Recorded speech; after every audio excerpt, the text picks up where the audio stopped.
یا نالے کا پانی وغیرہ جب مٹی بہا کر لے جاتا ہے تو پھر پیچھے وہ صرف کھوکھلی سی جگہ رہ جاتی ہے کہ وہ بس ابھی گری یا ابھی گری. اردو میں ہم اس کو بولتے ہیں کھائی ہوئی جگہ. آگ کا سمندر ہے اور جس کی عمارت اس چھجے پر بنی ہو کہ جس کی بنیادیں کوئی نہیں ہیں. فنہارا بھی فی ناری جہنم، بس وہ لے گرے گی اس کو. جس عمل کی نیت خراب ہوتی ہے وہ تو کبھی قائم نہیں رہ سکتا. بڑے سے بڑا کام نیکی کے نام پر کریں اور خراب نیت کی وجہ سے ختم ہو جائے، کتنی بڑی بد نصیبی ہے. اگر آپ لوگ بڑے سے بڑا کام بھی نیکی کی نیت کے ساتھ کریں گے تو اللہ قبول کرے گا. اگر بڑے سے بڑا کام ہم نیکی کے نام پر کریں لیکن ہماری نیت خراب ہو، ہماری نیت صحیح نہ ہو، تو وہ سارا کام جو ہے ہماری نیت کی وجہ سے خراب ہو جائے گا. دیکھیں، جو بھی کام کریں اللہ کے لیے کریں، نیت صاف کر کے کریں اور آپ آخری دم تک اس کام کو کرتے رہیں، اسی راستے پر آپ چلتے رہیں. ورنہ کوئی کام شروع کر لیں دیکھا دیکھی، چاہے جذباتی ہو کر، کسی دکھ یا صدمے میں یا کسی خوشی کے شکرانے کے طور پر، اور پھر کچھ عرصہ اس پر قائم رہے، اس کے بعد پھر بھول گئے، چھوڑ دیا اس کو. تکلیف ملی تو اللہ یاد آ گیا، اللہ اللہ کرنے لگ گئے، نماز پڑھنے لگ گئے، تسبیحات کرنے لگ گئے، ذکر و اذکار کرنے لگ گئے. اللہ تعالیٰ نے مصیبت سے، مشکل سے نجات کیا دی، پھر بھول گئے. یعنی شوق میں ساتھ شامل ہو گئے، اللہ کی راہ پر چلنا شروع کر دیا، پھر چھوڑ دیا. دیکھیں، اللہ کی راہ پر چلنا ہے تو پھر لگاتار، مسلسل اور مستقل چلنا ہے. بے شک آہستہ آہستہ چلتے رہیں لیکن لگاتار چلیں. کبھی چل پڑے، کبھی رک گئے، کبھی پھر پیچھے پلٹ گئے تو ایسے عمل کا کوئی فائدہ نہیں ہے. جو بھی کام کریں اس کو مستقل کریں اور اس کو اس کے انجام تک پہنچائیں. مطلب یہ کہ اس کو مکمل کیے بنا ادھورا نہ چھوڑیں، کیونکہ ادھوری کوششیں کوئی فائدہ نہیں دیتی. جو کام اللہ کے لیے شروع ہوتا ہے تو وہ اللہ کرے گا، لیکن جو کام ہم دوسروں کی دیکھا دیکھی شروع کرتے ہیں نا، پھر وہ آپ کریں گے. کریں اس کے لیے کوشش جتنی آپ کر سکتے ہیں، لیکن جہاں آپ کا دل کہتا ہے کہ یہ کام اللہ کے لیے ہونا چاہیے، یہ کام اللہ مجھ سے لے لے، میرے ہاتھ خالی ہیں، پھر اللہ کہتا ہے بس تم نے نیت کر لی، آگے میرا کام ہے. میرا اور آپ کا کام صرف اللہ کی رضا کے لیے کوشش کرنا ہے. مقصد تقویٰ کے لیے، یعنی تقویٰ ہونا چاہیے، خلوص نیت سے کام ہونا چاہیے، اور پھر اللہ تعالیٰ برکتیں بھی ڈال دیتا ہے. اللہ کے نبی صلی اللہ علیہ وسلم کے طریقہ کار تو کیا ہی کمال تھے. آپ مال کے لیے نہیں تھے کہتے، لوگ آ کر کہتے تھے اللہ کے نبی کیا خرچ کروں، کدھر خرچ کروں. اسلام کہتا ہے جو تمہیں مال پیش کرتا ہے وہ تم پر ایک کام ڈال دیتا ہے، بجائے اس کے کہ دیندار مانگے اور لوگ ان پر تنقید کرتے ہیں، جبکہ کوئی دین والا اللہ کے نام پر لیا گیا پیسہ اپنی ذات پر نہیں لگاتا. دین والا لوگوں کو رغبت دلاتا ہے. کسی کو فورس کرنا، وہ شرمندگی میں دیں، اس میں برکت ہی نہیں ہوتی. لوگوں میں شعور نہیں ہے، کتاب سے شعور آتا ہے. قرآن پڑھنے کے بعد یقین کریں، دین کی جگہیں آپ کا بینک بن جاتی ہیں. اگر آپ کے پاس کوئی سیونگ ہوتی ہے تو وہ دین والے کے پاس آپ کی ہوتی ہے. تم خرچو، مجھے ضرورت پڑی تو میں بھی کر لوں گا. مسلم بینک ایسے بنتے ہیں. اللہ کے نبی صلی اللہ علیہ وسلم یہ ضرورت کے لیے رکھا ہوا ہے، آپ لگا لیں، مجھے ضرورت پڑی تو واپس مل جائے گا. یہ سوچ ہوگی تو ہی مسلم بینک بنے گا. جو دین والے لوگ ہوتے ہیں نا، ان کو مانگنا نہیں پڑتا، صرف بتانا پڑتا ہے کہ اب ہم یہ کام کرنا چاہتے ہیں، یہ مسجد بنا رہے ہیں یا جامعہ بنا رہے ہیں یا ایک ادارہ بنا رہے ہیں، یہ ہمارا پروجیکٹ ہے. آپ لوگ کچھ کرنا چاہتے ہیں تو کر لیں، نہیں کرنا چاہتے تو نہ کریں، آپ کی مرضی ہے. دیکھیے، دین کا مزاج بدلیں. اس لیے لوگ مسجد نہیں جاتے کہ مولوی چندہ مانگتے ہیں. اسلام کا یہ طریقہ تو نہیں ہے. لوگوں کو شعور دیں، مسجدیں بنائیں، نمازی بنائیں. اب نمازی بنانے کی ضرورت ہے، مسجدیں بہت ہیں زمین میں، زمین مساجد سے بڑی بڑی ہے، نمازیوں کی کمی ہے. نمازی بنائے لوگوں کو. ساری کی ساری زمین مسجد ہے. اللہ نے اپنے نبی صلی اللہ علیہ وسلم کو خود کہا تھا کہ آپ کی امت کھڑی ہوگی اور نماز پڑھے گی، وہ مسجد ہے، مطلب ہمارے لیے تمام جگہ کو مسجد بنا دیا گیا ہے. ہم جہاں پر کھڑے ہو کر چاہے نماز پڑھ لیں وہی جگہ ہماری مسجد ہوگی. واللہ لا یہدی القوم الظالمین، یعنی بے انصافی، ظلم، اس کی یہ شامت پڑتی ہے کہ نیک عمل کرنا بھی چاہیں تو نہیں کر سکتے. لا یزال بنیانہم الذی بنوا ریبۃ فی قلوبہم الا ان تقطع قلوبہم واللہ علیم حکیم. ان کی عمارت جو انہوں نے بنائی ہمیشہ ان کے دلوں میں بے چینی کا باعث بنی رہے گی، مگر اس صورت میں کہ ان کے دل ٹکڑے ٹکڑے ہو جائیں، اور اللہ سب کچھ جاننے والا کمال حکمت والا ہے. لا یزال بنیانہم الذی بنوا ریبۃ، بے چینی، ریبتن بے چینی، جیسا کہ حسن بن علی رضی اللہ عنہما سے روایت ہے کہ رسول اللہ صلی اللہ علیہ وسلم نے فرمایا الصدق طمانینۃ والکذب ریبۃ، کہ سچ اطمینان کا باعث ہے اور جھوٹ بے چینی کا باعث. علامہ البانی رحمہ اللہ نے اس کو صحیح کہا ہے. مسند احمد کی یہ روایت ہے، روایت کا نمبر ہے 1728، ترمذی میں اس کا نمبر ہے 2518. یہ عمارت جو ابو عامر اور ان کے ساتھیوں نے بنائی ہے منافقت کے ساتھ دین کے کام کرنے والوں کی حالت کی منظر کشی ہے. اللہ تعالیٰ کہہ رہے ہیں ان منافقوں کے اندر منافقت کی جڑیں اتنی مضبوط ہو گئی ہیں کہ اس کے اثرات کا اب ختم ہونا ممکن ہی نہیں ہے. مثال کے طور پر اگر کسی کے پورے جسم میں کینسر پھیل جائے، معمولی آپریشن کرنے سے وہ ختم نہیں ہوتا، اگر تھوڑی سی جگہ پر ہو تو وہ ختم کر لیا جاتا ہے، لیکن اگر پورا پھیل جائے تو پھر ختم نہیں کیا جا سکتا. اسی طرح منافقت ہے، پہلے تھوڑی سی آتی ہے بلکہ ہلکا سا شبہ ہوتا ہے، پھر آہستہ آہستہ کر کے وہ پورے دل کو اپنی لپیٹ میں لے لیتی ہے، یعنی پورے دل کو پکڑتے پکڑتے پھر وہ پورے جسم پر، آنکھوں پر، کانوں پر، ہر طرف اپنا غلبہ کر لیتی ہے. یعنی زبان بھی گندی باتیں بولے گی اور کان بھی گندی باتیں سنیں گے. غرض یہ کہ ان کے جسم کا ہر حصہ منافقت سے بھرپور، منافقت سے لبریز ہو جاتا ہے، اور پھر ایسا منافق کبھی ٹھیک نہیں ہونے والا. انسان شک و شبہ کے اندھیرے میں ڈوب جاتا ہے، ایمان اور یقین کی روشنی پھر کبھی نصیب نہیں ہوتی. ہاں پھر ایک ہی ہے کہ ان کے دلوں کو پھر ٹکڑے ٹکڑے کر دیا جائے. جب یہ آیت نازل ہوئی تھی نا تو اللہ کے نبی صلی اللہ علیہ وسلم نے اس مسجد کو گرا دیا تھا. اللہ تعالیٰ نے قیامت تک کے لیے مسجد زرار کی جگہ کو رسوا کر کے رکھ دیا کہ جو ایسے کام کرتا ہے بعد میں وہ کبھی پھولتے نہیں. کبھی دین کا کام کرنا نیکی ہوتی اور کبھی اس سے روکنا نیکی ہوتی ہے. اس طرح کے روایات میں آتا ہے کہ اللہ کے نبی صلی اللہ علیہ وسلم جب غزوہ تبوک سے واپس تشریف لائے تھے اور مقام ذی اوان میں تشریف فرما تھے، مدینہ یہاں سے چند گھنٹوں کی مسافت پر ہے، تو اس مسجد زرار کی خبر اللہ کی طرف سے آپ صلی اللہ علیہ وسلم کو مل گئی. آپ صلی اللہ علیہ وسلم نے بنی سالم کے بھائی مالک بن خشم کو بلایا اور معن بن عدی یا اس کے بھائی عامر بن عدی، غرض ان دونوں کو بلایا اور فرمایا کہ تم دونوں ان ظالموں کی مسجد کی طرف جاؤ اور اس کو گرا دو اور اس کو جلا ڈالو. یہ دونوں فوراً گئے اور بنی سالم بن عوف کے پاس آئے. یہ مالک بن ادخشم کے قبیلہ کے لوگ تھے. اب مالک نے مان سے کہا ٹھہرو، میں اپنے لوگوں میں سے کسی کے پاس سے آگ لے کر آتا ہوں. اب وہ مالک اپنے لوگوں میں آئے، درخت کی ایک بڑی سی لکڑی لی، اس کو سلگایا اور فوراً نکل کھڑے ہوئے. یہ دونوں مسجد میں جہاں کفار موجود تھے مسجد میں گئے، ان دونوں نے مسجد کو گرا دیا اور پھر اس کو جلا دیا.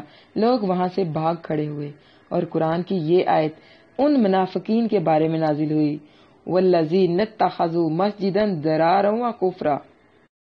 اس مسجد کو گرائے جانے کے بعد اس کے بنانے والے کے دلوں کو بے چین رکھے گی کہ ہمارا نفاق اور کفر ظاہر ہو گیا ہے، اب کوئی مسلمان ہمیں دل سے اپنا سمجھنے کے لیے تیار نہیں ہوگا.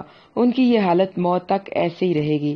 الا ان تقطع قلوبہم، اس کا معنی یہی ہے، نہ ان کا دل نفاق سے پاک ہوگا، نہ ہی انہیں کبھی اطمینان نصیب ہوگا. یہ ان کے دل قیامت تک اسی طرح جب تک ان کی زندگی ہے بے چینی اور بے اطمینانی اور بے سکونی کا شکار رہیں گے. ان اللہ اشتری من المؤمنین انفسهم اموالهم بان لهم الجنہ یقاتلون فی سبیل اللہ فَيَقْتُلُونَ وَيُقْتَلُونَ عَلَيْهِ حَقًّا فِي التَّوْرَاةِ وَالْإِنْجِيلِ وَالْقُرْآنِ وَمَنْ أَوْفَى بِعَهْدِهِ مِنَ اللَّهِ فَاسْتَبْشِرُوا بِبَيْعِكُمُ الَّذِي بَايَعْتُمْ بِهِ وَذَلِكَ هُوَ الْفَوْزُ الْعَظِيمُ۔ بے شک اللہ نے مومنوں سے ان کی جانیں اور ان کے اموال خرید لیے ہیں اس کے بدلے کہ یقیناً ان کے لیے جنت ہے، وہ اللہ کے راستے میں لڑتے ہیں پس قتل کرتے ہیں اور قتل کیے جاتے ہیں۔ یہ تورات اور انجیل اور قرآن میں اس کے ذمہ پکا وعدہ ہے، اور اللہ سے زیادہ اپنا وعدہ پورا کرنے والا کون ہے؟ تو اپنے اس سودے پر خوش ہو جاؤ جو تم نے اس سے کیا ہے، اور یہی بہت بڑی کامیابی ہے۔ ان اللہ اشتری من المؤمنین انفسہم، ایسی زبردست خوشی کہ اس کے اثرات انسان کے چہرے پر ظاہر ہوں۔ فاستبشروا الاستبشار، اس میں سین اور تا کے اضافے سے بشرا یعنی خوشخبری کے مفہوم میں بہت زیادہ اضافہ کیا گیا ہے، یعنی بے انتہا خوشی جس کا اثر انسان کے چہرے پر نظر آتا ہے۔ جبکہ بعض علماء نے فرمایا کہ جہاد کی اس سے بہتر اور اس سے بڑھ کر مؤثر ترغیب آپ کسی اور آیت میں نہیں پائیں گے، کیونکہ اس کو ایک سودے اور ایک معاہدے کی صورت میں پیش کیا گیا ہے، جو سودا اللہ رب العزت کے ساتھ ہوتا ہے۔ سودے کا سامان مومنوں کی جانیں اور مال ہے، اور قیمت اس کی اللہ کے ہاں جنت، اور اس کی قیمت اتنی بے مثال ہے جو نہ کسی آنکھ نے دیکھی ہے، نہ کسی کان نے سنی ہے، اور نہ ہی کسی انسان کے دل میں کبھی اس کا خیال آیا ہے۔ یہ ایسی جنتیں ہیں جن کا سودا اللہ رب العزت اپنے بندوں کے ساتھ ان کی جان و مال کے بدلے میں کرتا ہے۔ یہ سودا اور معاہدہ صرف اس پر نہیں ہے کہ وہ قتل کیے جائیں تو ہی ان کو ان کی قیمت ملے گی، بلکہ اللہ کے دین کی خاطر اللہ کے کلمے کو بلند کرنے کے لیے وہ کفار کو قتل کریں تب بھی یہی قیمت ملے گی۔ پھر اس کے معاہدے کی باقاعدہ تسجیل، مطلب کہ اس کی رجسٹری ہوتی ہے آسمانی کتابیں جیسا کہ تورات، انجیل اور قرآن مجید میں کی گئی ہے۔ اس سے بڑھ کر سودے کی پختگی کا بھلا تحریری ثبوت اور کیا ہو سکتا ہے؟ پھر اسے اللہ تعالیٰ کا سچا اور پکا وعدہ قرار دے کر فرمایا کہ اللہ سے بڑھ کر کون اپنے وعدے کو پورا کرنے والا ہے، کون ہے جو اللہ سے بڑھ کر اپنے عہد کو پورا کرے گا؟ اس کا ادھار دوسرے تمام نقدوں سے بڑھ کر ہے۔ پھر اس کا ادھار یعنی اس کا وعدہ جنت ہے جو کہ یقینی ہے، اور اگر کچھ باقی زندگی ہے تو وہ بھی اس کی بے پایا انعام سے خالی نہیں۔ حضرت ابو ہریرہ رضی اللہ عنہ سے روایت ہے کہ رسول اللہ صلی اللہ علیہ وسلم نے فرمایا، اللہ تعالیٰ نے ضمانت دی ہے کہ جو اس کے راستے میں جہاد کرے اور اسے اس کے راستے میں نکالنے والی چیز اس کی راہ میں جہاد اور اس کی باتوں کو سچا یقین کرنے کے سوا کچھ نہ ہو تو وہ اسے جنت میں داخل فرمائے گا، یا اسے اس کے گھر میں اجر یا غنیمت سمیت واپس لائے گا جس گھر سے وہ نکل کر گیا تھا۔ یہ بخاری شریف کی حدیث ہے، حدیث کا نمبر ہے 3123۔ اسی طرح حضرت مغیرہ بن شعبہ رضی اللہ عنہ اور ان کے ساتھی مجاہدین ایران میں جہاد کے لیے گئے تو کسرا کے جرنیل نے مسلمانوں کے سفیر مغیرہ بن شعبہ رضی اللہ عنہ سے پوچھا، تم لوگ کیا ہو؟ انہوں نے رسول اللہ صلی اللہ علیہ وسلم اور اسلام کا تعارف کروانے کے بعد فرمایا، ہمارے نبی صلی اللہ علیہ وسلم نے ہمیں ہمارے رب کا پیغام پہنچایا کہ ہم میں سے جو قتل کر دیا جائے گا وہ جنت کی ایسی نعمتوں میں جائے گا جو کبھی کسی آنکھ کے دیکھنے میں نہیں آئی، اور جو ہم میں سے باقی رہے گا وہ تمہاری گردنوں کا مالک بنے گا۔ یہ بھی بخاری شریف کی ہی حدیث ہے، اس کا نمبر ہے 3159۔ تو اس طرح سے جہاد کے بے شمار فضائل ہیں جو کہ صحیح حدیث سے ثابت بھی ہیں، اور پھر اسی سے لفظ بیعت بھی ہے۔ اسی آیت کو بعض لوگ کہتے ہیں یہ بیعت عقبہ کے موقع پر نازل ہوئی، کیونکہ یہ پوری سورت مدنی ہے، لیکن یہ آیت مکی ہے۔ کسی سورت کو مکی یا مدنی تب کہتے ہیں جب اس میں کثیر آیات اس موقع کے بارے میں ہوں۔ یہ آیت اس دور کی ہے جب انہوں نے اللہ کے نبی صلی اللہ علیہ وسلم کے ساتھ بیعت کی تھی، اور جن لوگوں نے آپ صلی اللہ علیہ وسلم کو مدینہ منورہ بلایا تھا، آپ صلی اللہ علیہ وسلم نے ان سے کھل کر بات کی تھی کہ دیکھو لے کر تو جا رہے ہو، کیا اس کے تقاضے پورے کر سکو گے؟ مشکل میں تو نہیں پڑو گے؟ اور اس موقع پر حضرت عباس رضی اللہ عنہ ابھی وہ مسلمان نہیں ہوئے تھے، لیکن اس بیعت پر گواہ کے طور پر حاضر تھے۔ انہوں نے کھڑے ہو کر اعلان کیا تھا، ہاں اس محمد صلی اللہ علیہ وسلم سے ہماری جنگ ہے، لیکن ہم نے اسے نکالا نہیں ہے، یہ ہمارا خون ہے، اگر اس کو لے جا کر چھوڑ دینا ہے تو اسے آج ہی چھوڑ دو۔ اور بعض کہتے ہیں تم میں بیعت عقبہ کی بات کی گئی ہے۔ وَذَلِكَ هُوَ الْفَوْزُ الْعَظِيمُ، اس کے سوا کوئی کامیابی عظیم نہیں بلکہ معمولی اور بے وقت ہے، یعنی فوز عظیم تو ہے سب سے عظیم کامیابی، باقی ساری کامیابیاں جو ہیں وہ ان کے سامنے معمولی اور بے وقت ہیں۔ حضرت حسن بصری رحمہ اللہ سے بیان کیا جاتا ہے کہ انہوں نے فرمایا، اللہ تعالیٰ کا کرم دیکھیے، جانیں ہیں تو اسی نے دی، اموال ہیں تو اسی نے دیے ہیں، پھر وہ ہم ہی سے سودا کر رہا ہے کہ ہم اس کے راستے میں خرچ کریں گے، اور وہ ہمیں اس کے بدلے میں جنت میں داخل ہی نہیں کرے گا بلکہ وہ اسے ہماری ملکیت بنا دے گا۔ بِأَنَّ لَهُمُ الْجَنَّةَ، یہ اسی کی مثال ہے کہ جنت انہی کی ہے۔ اللہ کی رضا کو پانے والے، اس کے احکامات پر عمل کرنے والے، فوز عظیم پانے والے کون لوگ ہیں؟ اگلی آیت کے اندر کچھ نشانیاں بتائی گئی ہیں۔ التائبون العابدون الحامدون السائحون الراکعون الساجدون الآمرون بالمعروف والنہون عن المنکر والحافظون لحدود اللہ وبشر المؤمنین، وہ مومن توبہ کرنے والے، عبادت کرنے والے، حمد کرنے والے، اللہ کی راہ میں سفر کرنے والے، رکوع کرنے والے، سجدہ کرنے والے، نیکی کا حکم دینے والے اور برائی سے منع کرنے والے، اور اللہ کی حدوں کی حفاظت کرنے والے، اور ان مومنوں کو خوشخبری دے دے۔ اب پتہ چلا کہ مومنین کی صفات کون سی ہیں، مومن کون ہوتے ہیں۔ اللہ تعالیٰ نے آیت نمبر 112 کے اندر انتہائی خوبصورت انداز میں ان کی وضاحت کر دی ہے۔ اس آیت میں اللہ تعالیٰ نے سچے مجاہد مومنوں کی 9 صفات بیان فرمائی ہیں۔ پہلی صفات میں صرف اللہ تعالیٰ کے ساتھ معاملہ ہے، 7ویں اور 8ویں صفت کا تعلق مخلوق سے ہے، اور آخری کا تعلق خالق اور مخلوق دونوں سے ہے۔ التائبون، اپنے گناہوں پر نادم ہو کر ان کو چھوڑنے کا عزم کر کے اللہ تعالیٰ سے معافی مانگنے والے۔ کیوں؟ کیونکہ توبہ ان تینوں کے جمع ہونے سے مکمل ہوتی ہے۔ میدان قتال میں توبہ استغفار سے زیادہ کوئی چیز مفید نہیں، جیسا کہ اللہ تعالیٰ نے بہت سے نبیوں کے ہمراہ قتال کرنے والوں کی دعا ذکر فرمائی ہے، جس طرح کہ سورۃ آل عمران میں بھی انشاءاللہ آئے گا، 147 آیت ہے، وَمَا قَانَ قَوْلَهُمْ إِلَّا أَنْ قَالُوا رَبَّنَا اغْفِرْ لَنَا ذُنُوبَنَا وَإِسْرَافَنَا فِي أَمْرِنَا وَثَبِّتْ أَقْدَامَنَا وَانصُرْنَا عَلَى الْقَوْمِ الْكَافِرِينَ۔ اور ان کا کہنا اس کے سوا کچھ نہ تھا کہ انہوں نے کہا، اے ہمارے رب، ہمارے گناہ بخش دے اور ہمارے کام میں ہماری زیادتی کو بھی اور ہمارے قدم کو ثابت رکھ اور کافر لوگوں پر ہماری مدد فرما۔ بڑی خوبصورت دعا ہے یہ استغفار کے لیے، اس کو بھی یاد کر لیں۔ ربنا اغفر لنا ذنوبنا واسرافنا فی امرنا وثبت اقدامنا وانصرنا علی القوم الکافرین۔ اس کے بعد تیسری دعا کون سی ہے؟ تیسری کوالٹی ہے ان کی، تیسری صفت کون سی ہے؟ العابدون الحامدون، مشکل اور آسانی، یعنی ہر حال میں، چاہے خوشی ہو چاہے نہ خوشی ہو، چاہے آرام میں ہو چاہے تکلیف میں ہو، ہر حال میں اپنی کروٹوں پر وہ اللہ کی عبادت کرنے والے ہیں، اور ہر حال میں اس کی حمد کرنے والے، اس کی تعریف کرنے والے اور اس پر راضی رہنے والے ہیں۔ اور چوتھے نمبر پر السائحون، اس کا معنی ہے پانی کا زمین پر پھیل جانا۔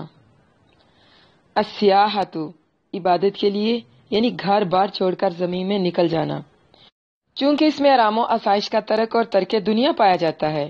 نصرانیت میں اس نے رہبانیت کی صورت اختیار کی، جس سے اللہ تعالیٰ نے منع فرما دیا۔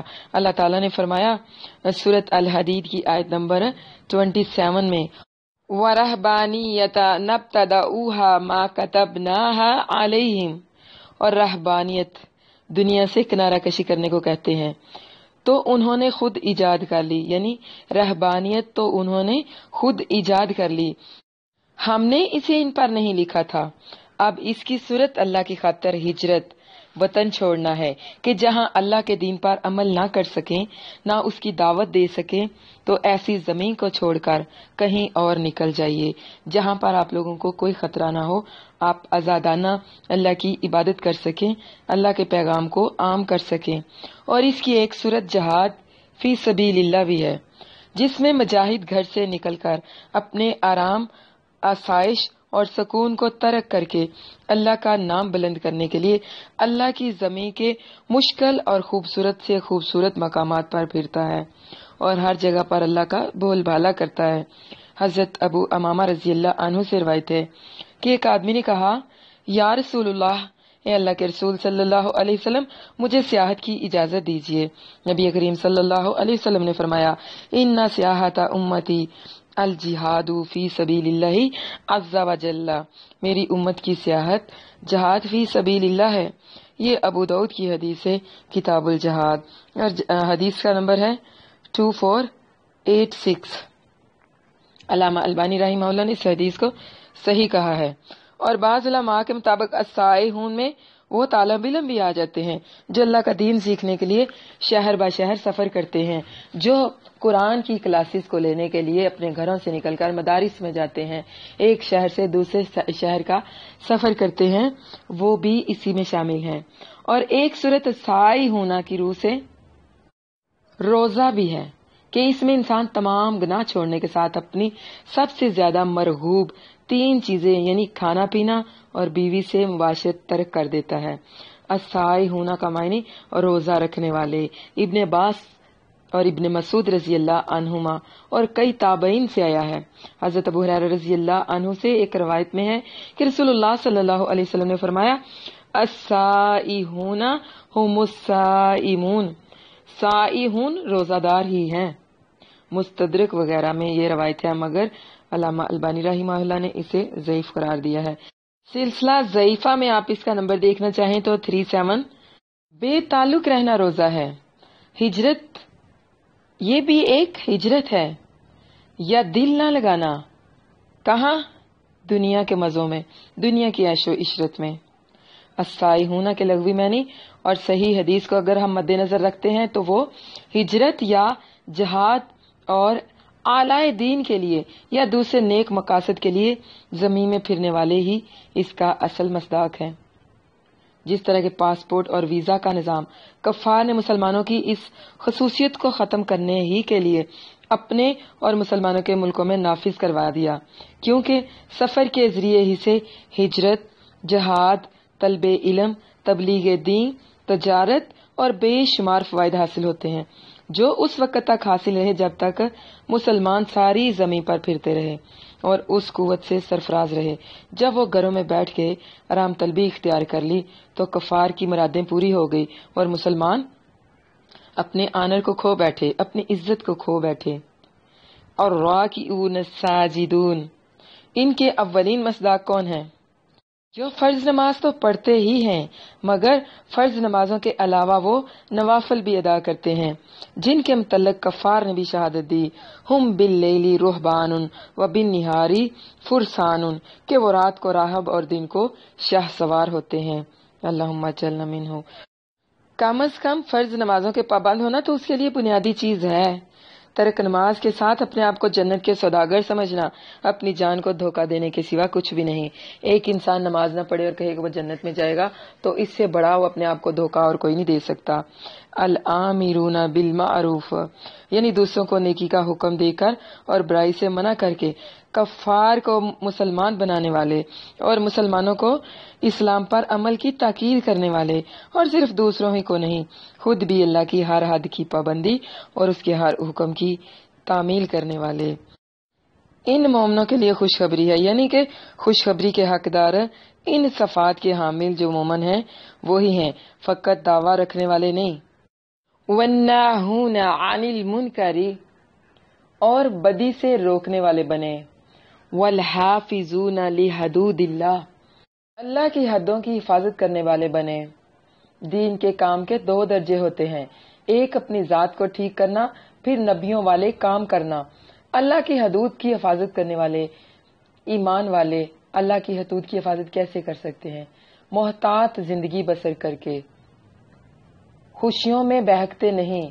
اب دیکھیے کہ مومنین کی زندگی کے بھی دو مقامات ہیں، ایک اللہ بھی خوش اور بندہ بھی خوش، اور دوسرا بندہ نہ خوش اللہ پھر بھی خوش۔ بندہ خوش ہے لیکن اللہ کو اس پر غصہ آ رہا ہے، یہ کیفیت بندہ مومن پر کبھی نہیں آتی۔ بعض دفعہ لوگوں کی زندگی میں رب کی ناراضگی کا موقع آتا ہے تو وہ معافی مانگ کر واپس آ جاتے ہیں۔ ہم اکیلے نہیں ہیں، ہمارے ساتھ دنیا لگی ہے۔ وَبَشِّرِ الْمُؤْمِنِينَ، اور اے نبی مومنوں کو خوشخبری دے دو۔ ہم کیوں نہیں اللہ کے ہاتھوں میں بکتے؟ دنیا تالوت کی نہر کی طرح ہے، جو بندہ یہاں سے ایک چلو بھر کر پانی لے کر گزرے گا وہ آگے جا کر کامیاب ہو جائے گا، لیکن جس نے اس دنیا کی نہر سے پیٹ بھر کر پانی پی لیا تو پھر اس کی ہمت جواب دے دیتی ہے۔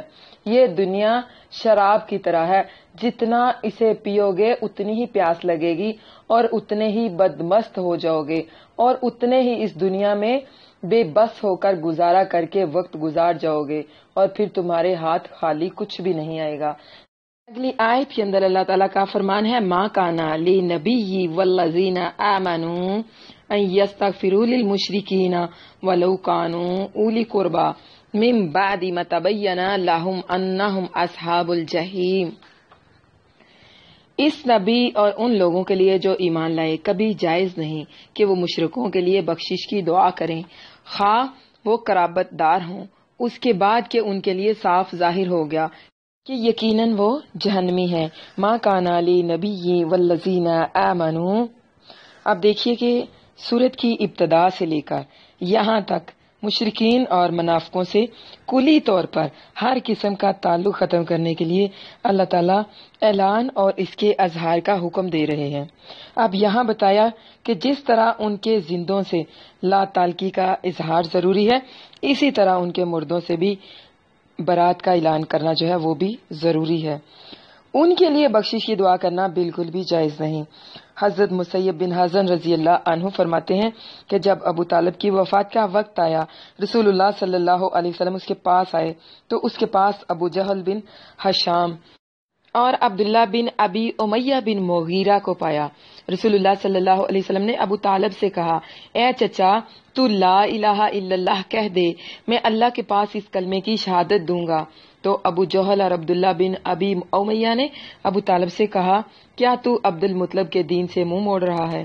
رسول اللہ صلی اللہ علیہ وسلم اس کے سامنے یہی کلمہ پیش کرتے رہے اور وہ دونوں اپنی بات دہراتے رہے یہاں تک کہ مرتے وقت آخری بات جو انہوں نے کہی، علی ملتی عبد المطلبی، کہ میں عبد المطلب کے دین پر مر رہا ہوں، اس نے لا الہ الا اللہ کہنے سے انکار کر دیا۔ تو رسول اللہ صلی اللہ علیہ وسلم نے فرمایا، اللہ کی قسم میں تیرے لیے استغفار کرتا رہوں گا جب تک کہ مجھے منع نہ کر دیا جائے۔ اس پر یہ آیت اتری۔ بخاری شریف کی یہ حدیث ہے، کتاب الجنائز، حدیث کا نمبر ہے 1360۔ یہی حدیث مسلم شریف میں بھی ہے۔ یہ جو ابھی میں نے حدیث بیان کی ہے نا، یہ دوسری حدیث کی کتابوں میں بھی موجود ہے۔ اس حدیث میں ابو طالب کے لا الہ الا اللہ کہنے کے انکار کی صراحت موجود ہے، اور جو لوگ کہتے ہیں نا کہ دین عبد المطلب دین ابراہیم ہی تھا اس لیے ابو طالب مسلمان تھے، ان کی بات کی حقیقت بھی واضح ہوتی ہے۔ ابو طالب کے کفر پر مرنے کی وجہ سے رسول اللہ صلی اللہ علیہ وسلم کو بے حد غم اور صدمہ ہوا۔ اس پر یہ آیت اتری، انکا لا تہدی من احببت ولکن اللہ یہدی من یشاء وہو اعلم بالمہتدین، سورۃ القصص کی آیت نمبر 56۔ بے شک تو ہدایت نہیں دیتا جسے تو چاہتا ہے یا جسے تو دوست رکھتا ہے، لیکن اللہ ہدایت دیتا ہے جسے چاہتا ہے، اور وہ ہدایت پانے والوں کو زیادہ جاننے والا ہے۔ اسی طرح عبداللہ بن عباس رضی اللہ عنہما راوی ہیں کہ جہنم میں سب سے ہلکا عذاب ابو طالب کو ہوگا، اسے آگ کی 2 جوتیاں پہنائی جائیں گی جن کی وجہ سے اس کا دماغ کھول رہا ہوگا۔ مسلم شریف کی یہ حدیث ہے، کتاب الایمان، حدیث کا نمبر ہے 212، اور باب ہے جہنم کا سب سے ہلکا عذاب۔ اللہم لا تجعلنا منہ، آمین۔ من بعد ما تبین لہم، جب تک کوئی کافر زندہ ہے اس کے ایمان کی امید ہے اس لیے اس کی ہدایت اور مغفرت کی دعا جائز ہے۔ اس لیے رسول اللہ صلی اللہ علیہ وسلم کو اس کے لیے دعائے مغفرت سے منع نہیں کیا گیا۔ البتہ جب کفر پر موت کے بعد پھر تو صاف واضح ہو جاتا ہے نا کہ وہ جہنمی ہے، اب نبی کریم صلی اللہ علیہ وسلم یا ایمان والوں کو اس کے لیے بخشش کی دعا کرنا جائز نہیں، کیونکہ مشرک پر اللہ نے جنت حرام کر دی ہے۔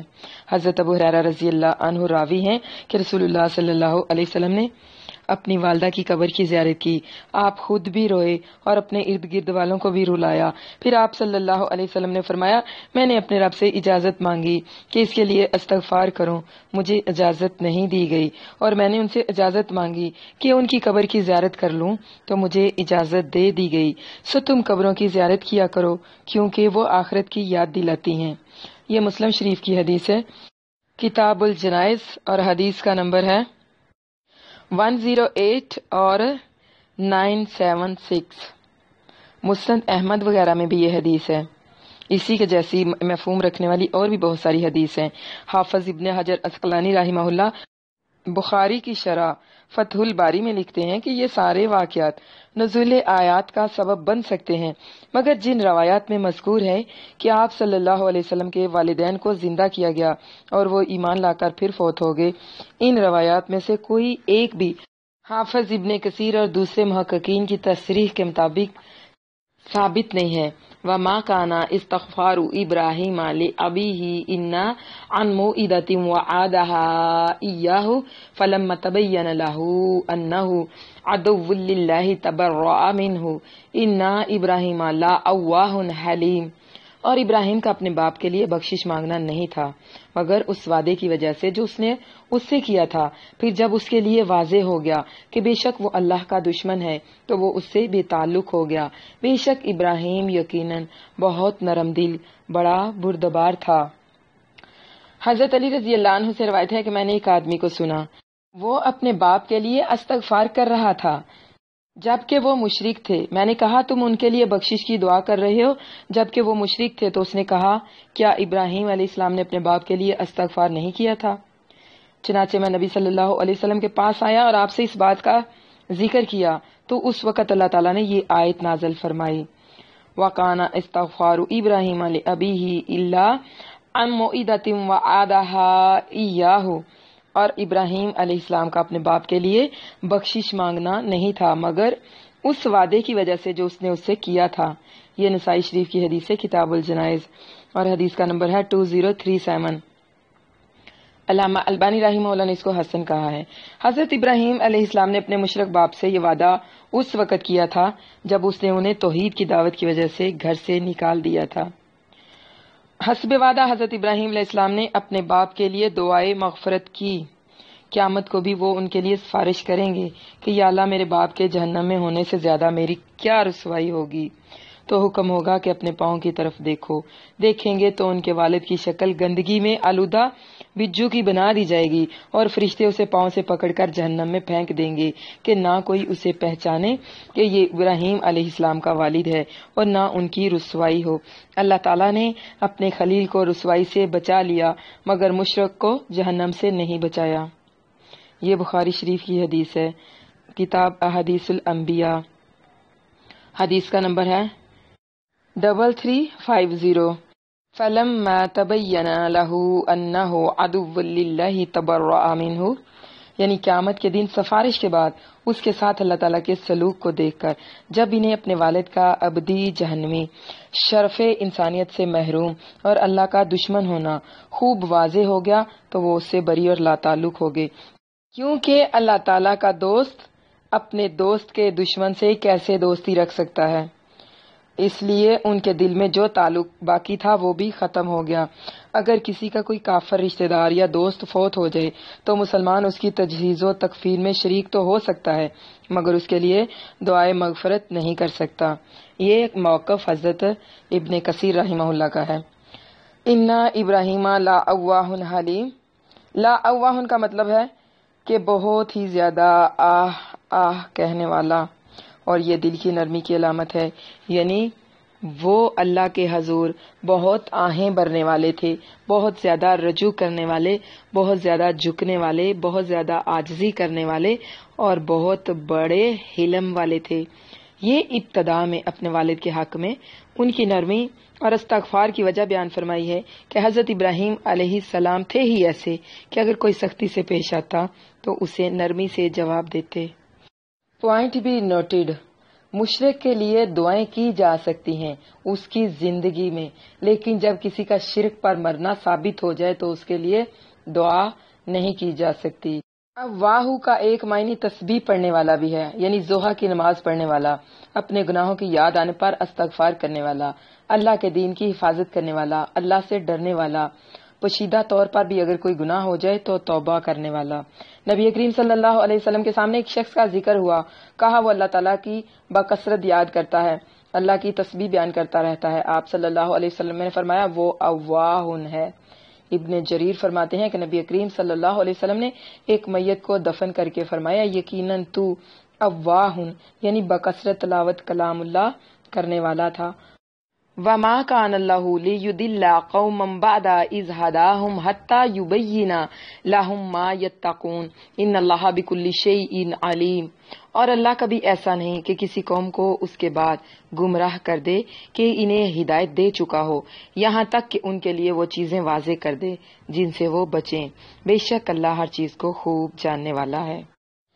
ان لوگوں کے لیے جنہوں نے اس حکم کے نازل ہونے سے پہلے اپنے مشرک رشتہ داروں کے لیے دعا کر دی تھی، ان کو اللہ تعالیٰ کہتے ہیں کہ جو کام تم پہلے کر چکے ہو ان پر کوئی حجت نہیں۔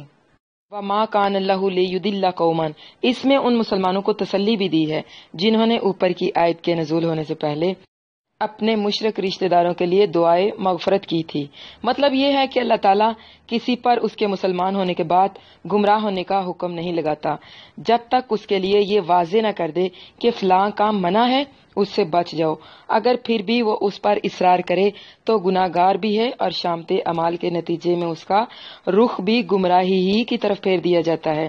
تو اسے کیا معلوم ہوا کہ جانتے بوجھتے نافرمانی گمراہی کا سبب بن سکتی ہے۔ اگر ابھی کسی کام سے منع ہی نہیں کیا گیا تو اس کے ارتکاب پر اللہ تعالیٰ کبھی گرفت کرنے والا نہیں، کیونکہ وہ خوب جانتا ہے کہ کوئی بھی کام کرنے والا اسے لا علمی میں کر رہا ہے یا دیدہ و دانستہ۔ لہذا رسول اللہ صلی اللہ علیہ وسلم اور صحابہ نے پہلے جو استغفار مشرکین کے لیے کیا اس پر کوئی مواخذہ نہیں ہے۔ ان اللہ لہ ملک السماوات والارض یحیی و یمیت وما لکم من دون اللہ من ولی ولا نصیر۔ بے شک اللہ ہی ہے جس کے لیے آسمانوں اور زمین کی بادشاہت ہے، زندگی بخشتا اور موت دیتا ہے، اور تمہارے لیے اللہ کے سوا نہ کوئی دوست ہے اور نہ کوئی مددگار۔ زندگی اور موت کا خزانہ اللہ تعالیٰ کے ہاتھ میں ہے۔ ہمارے لیے اس میں عمل کا نقطہ کیا ہے کہ ہم اپنے آپ کو اللہ کے ہاتھ میں بیچ دیں۔ کون اللہ؟ ان اللہ لہ ملک السماوات والارض، وہ اللہ جس کے لیے زمین و آسمان کی بادشاہت ہے۔ یعنی کفار سے ان کی زندگی میں اور ان کی موت کے بعد ہر طرح کی لا تعلقی کا سبب بیان فرمایا۔ کیا آسمانوں کا اور زمین کا مالک صرف اللہ زندگی بخشنے والا اور اللہ ہی موت دینے والا، صرف اللہ تمہارا والی وارث اور تمہارے کاموں کا متولی اور سنبھالنے والا، صرف ایک اللہ۔ مشکل کے وقت دشمن کے مقابلے میں تمہارا مددگار صرف اللہ، اس کے سوا تمہارا نہ کوئی والی نہ کوئی مددگار۔ تو پھر اس کے دشمن سے تمہارا کیا تعلق، کیسی دوستی اور اس کے لیے کیسا استغفار کرنا۔ طالبات اپنے آپ سے عہد کر لیں کہ ہم نے اپنے آپ کو اللہ کے ہاتھ بیچنا ہے، اللہ کے دشمنوں کے ساتھ دلی تعلق نہیں رکھنا۔ سبحان ربک رب العزت عما یصفون والسلام علی المرسلین والحمد للہ رب العالمین۔ رب اغفر وارحم وانت خیر الراحمین، وصلی اللہ وسلم وبارک علی نبینا محمد وعلی آلہ واصحابہ اجمعین، آمین ثم آمین یا رب العالمین۔ اب آپ لوگوں میں سے اگر کسی نے اپنے سبق کو لے کر کچھ پوچھنا ہے تو پوچھ لیں۔ بسم اللہ